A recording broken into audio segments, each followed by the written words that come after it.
Tonight on Mello Tv Sports, Junior Fleming supposedly let go by Phoenix Rising. Jamaica set to play their first of the back-to-back friendlies against Saudi Arabia tomorrow. And Roston Chase looks to relay his knowledge to the younger Windies players.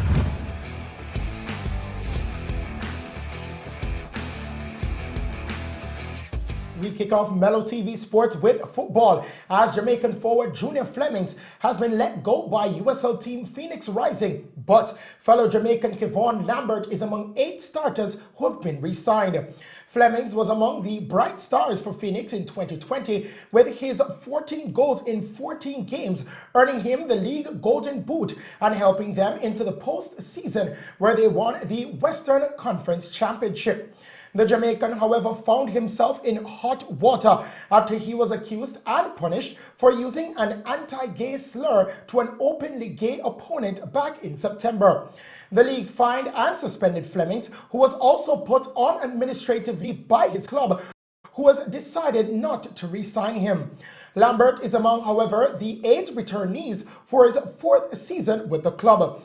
Rising's longest tenured player, defensive midfielder Lambert, signed with Phoenix from Montego Bay United as a 19-year-old back in August 2017. He has now appeared 87 times and scored 9 goals for Rising. The Jamaicans' latest goal was the first of 2 that erased a 2-0 deficit in the Western Conference semi-final versus Reno 1868 on October 17. He will turn 24 in March and has been capped 9 times by the Jamaican national team. Also, there have been some breaking news as Junior Flemings has responded to these reports and said that it is in fact he was the one that did not sign the contract and not Phoenix Rising letting him go. Jamaica's Reggae Boys will tomorrow take on Saudi Arabia in the first of 2 scheduled friendly internationals in Riyadh. The 2-game series, according to the Jamaica Football Federation (JFF), will officially kickstart their road to Qatar 2022 World Cup qualifying campaign. Jamaica's last match was in March of this year when they defeated Bermuda by 2-0. The tour to Saudi Arabia took another hit yesterday with confirmation of 2 positive COVID-19 tests and 2 others under observation. 1 overseas-based player and a local coach tested positive for the virus, while 2 other players are being monitored by the team doctor. Now, 1 player returned a positive result while en route to Saudi Arabia and has been isolating in England, which means 3 members of the delegation have now returned a positive result for coronavirus. The latest news added to the woes of the technical staff who had expressed prior concerns over the preparation of the team. Flight cancellations and delays means players were late in getting into the country, and with mandatory coronavirus protocols, on-field preparations are seemingly inadequate. Tomorrow's game is set to start at 11:30 a.m. Jamaica time, with the second scheduled for Tuesday. Argentine midfielder Ezequiel Palacios fractured a bone in his spine during a 1-1 draw with Paraguay in last night's World Cup qualifier and is expected to be out for 3 months. Palacios sustained the injury in an aerial duel with Angel Romero in the first half of the contest at La Bonera and was replaced by Giovanni Lo Celso, who took the corner from which Nicolas Gonzalez headed home Argentina's equalizer. The Argentine Football Association did not initially specify how long Palacios would be out for, but his club Bayer Leverkusen in Germany have since confirmed he will spend 3 months on the sidelines. Argentina are away to Peru next Tuesday, while Paraguay hosts pointless Bolivia. Liverpool forward Mohamed Salah has tested positive for COVID-19. The Egyptian FA said Salah had returned a positive test, although the 28-year-old is not showing any symptoms. The governing body added the rest of the Egyptian team were negative for the virus, while Salah is now self-isolating and will be subject to more checks in the coming hours. Egypt hosts Togo tomorrow in an African Cup of Nations qualifier before playing the reverse fixture on Tuesday. Liverpool are next in action against Leicester City on November 22, a match Salah would miss under current UK government guidelines despite being asymptomatic. It would also make him a doubt for the home Champions League match against Atalanta on November 25, given he is unable to train with his club teammates.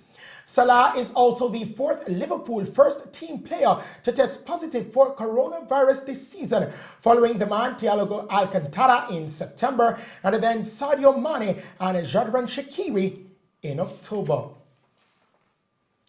We bowl over to cricket news now. Newly appointed Windies Red Ball Vice Captain Roston Chase says he is looking forward to imparting his knowledge to the younger players in the squad. The West Indies team today arrived in Queenstown for 2 practice matches against New Zealand A, and Chase is expected to lead the team in the absence of Captain Jason Holder, who just arrived in New Zealand from the IPL and has gone into quarantine. The West Indies will play a 3-day and a 4-day match against New Zealand A. These matches will be on November 20 to 22 and the 26th to the 29th at John Davies Oval. We throw it over to some baseball news now. The Miami Marlins have named Kim Ng as general manager, making her the first ever woman to hold such a position in the Major League Baseball Association. Ng has worked as an executive in the MLB's commissioner's office since 2011 as senior vice president of baseball operations, and previously served as an assistant general manager for the New York Yankees and the Los Angeles Dodgers. She joins a rebuilding Marlins teams that were one of MLB's biggest surprise stories this year as they made the playoffs for the first time since 2003. On to track and field news now. Kenya's former world 1500-meter champion Elijah Manangoi has been suspended for 2 years for failing to make himself available for 3 drug tests. The Athletes Integrity Unit AIU says the ban is backdated to December 22, 2019. The 27-year-old won silver at the 2015 Beijing World Championships before taking gold in London 2 years later. The Commonwealth and African champion over the same distance pulled out of the 2019 World Championships in Doha, Qatar a few days before it started.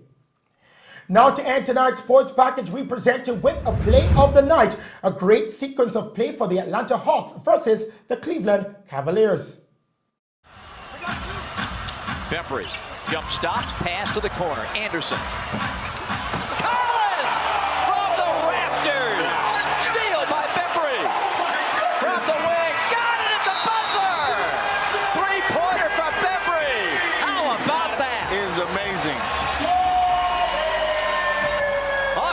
If this doesn't get you excited about the future, I don't know what will.